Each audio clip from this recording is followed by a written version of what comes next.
শেরপুরে ঝিনাইগাতীতে বিএনপি নেতা মোহাম্মদ লুৎফর রহমানকে উপজেলা বিএনপির আহ্বায়ক হিসেবে দেখতে চান তৃণমূল নেতাকর্মীরা। বাংলাদেশ জাতীয়তাবাদী দল বিএনপি তৃণমূল পর্যায়ের সংগ্রামী রাজনীতির এক উজ্জ্বল প্রতীক মোহাম্মদ লুৎফর রহমান। মহান স্বাধীনতার ঘোষক শহীদ রাষ্ট্রপতি জিয়াউর রহমানের আদর্শে উজ্জীবিত হয়ে তিনি দীর্ঘ ৩৮ বছর ধরে রাজপথে আন্দোলন ও সংগ্রামে নেতৃত্ব দিয়ে আসছেন। ঝিনাইগাতী উপজেলা বিএনপির সাবেক এই যুগ্ম আহ্বায়ক এবং বর্তমান মালিচিকান্দা ইউনিয়ন বিএনপির সভাপতি হিসেবে দায়িত্বশীল নেতৃত্ব প্রদানের মাধ্যমে তিনি তৃণমূল নেতাকর্মীদের কাছে আস্থা, গ্রহণযোগ্যতা ও নির্ভরতার প্রতীক হয়ে উঠেছেন।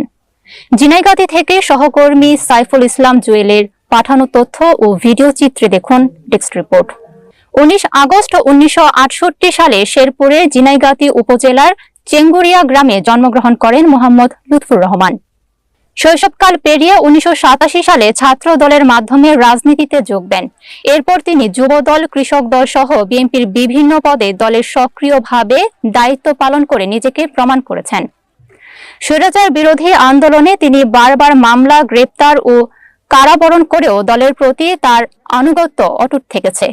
দলের দুঃসময়ে তৃণমূল সহ বহু নেতাকর্মীদের আইনি সহায়তা, আর্থিক সহযোগিতা ও পারিবারিক খোঁজখবর নেওয়া ছাড়াও সামাজিক দায়বদ্ধতার জায়গা থেকেও তিনি সাধারণ মানুষের আস্থা অর্জন করেছেন। দলের তৃণমূল নেতাকর্মীরা বলেন, নেতা বলতে আমরা লুৎফর রহমানকেই বুঝি। তিনি সাহসী, ত্যাগী ও শিক্ষিত নেতা। ঝিনাইগাতী উপজেলা বিএনপির নেতৃত্বে তার বিকল্প নেই। মোহাম্মদ লুৎফর রহমান বলেন, রাজনীতি মানে মানুষের সেবা, নেতৃত্ব মানে দায়িত্ব ও ত্যাগ। তৃণমূল কর্মীরাই আমার শক্তি, তাদের ভালোবাসাই আমার প্রেরণা। বাংলাদেশ জাতীয়তাবাদী দল বিএনপি সর্ববৃহৎ রাজনৈতিক দল। ইহা শহীদ প্রেসিডেন্ট জিয়াউর রহমানের প্রতিষ্ঠিত একটি দল এবং এই দল বিভিন্ন সময় বাংলাদেশের সরকার পরিচালনা করেছিলেন এবং আমরা এই দলের সাথে দীর্ঘদিন যাবৎ কাজ করি।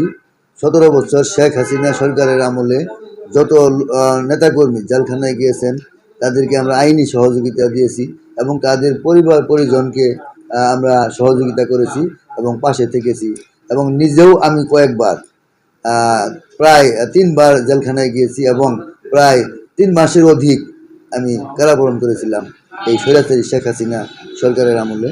এখন যদি ঝিনাইগাতী উপজেলা বিএনপির গুরুত্বপূর্ণ পদে আমাকে বাংলাদেশ জাতীয়তাবাদী দল যদি আমাকে দায়িত্ব দেয়, আমি অক্ষর অক্ষরে পালন করবো ইনশাআল্লাহ।